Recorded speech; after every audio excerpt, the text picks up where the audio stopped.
হয়ে গেছে আমার বিক্রমপুর স্টাইলের আলু ডিম দিয়ে বার্গার। এটা খেতে খুবই মজা। এই প্রসেসে আপনারা যদি একবার বানিয়ে খান তাহলে বাচ্চাদের টিফিনের কথা চিন্তাও করবেন না, যে স্বাস্থ্যসম্মত হেলদি খাবার বাসায় খুব সহজে এগুলো বানিয়ে বাচ্চাদের টিফিনে কি বিকালের নাস্তায় পরিবারের সবাইকে নিয়ে মজা করে খাবেন। একবার হলো বানিয়ে খেয়ে দেবেন। এখন আমি একটা কেটে দেখাবো এটা কতটা মজা হয়েছে এবং কতটা স্বাস্থ্যসম্মত। ভিতরে আমি আলাম একটা ডিম দিয়ে দিয়েছি, দেখেছেন?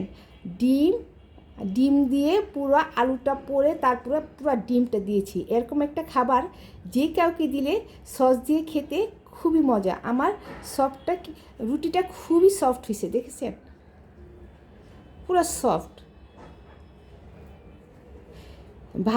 তেলে ভাজার চেয়ে এভাবে বানিয়ে যদি আপনারা বাসায় পরিবারের সবাইকে খাওয়ান তাহলে সবাই খুব খুশি হয়ে যাবে, বাইরের খাবারের কথা ভুলেই যাবেন।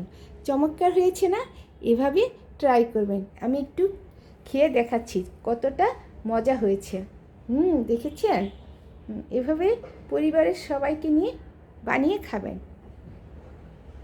বিসমিল্লাহ। অনেক মজা হয়েছে। আপনারা এভাবে ট্রাই করবেন। আল্লাহ হাফেজ।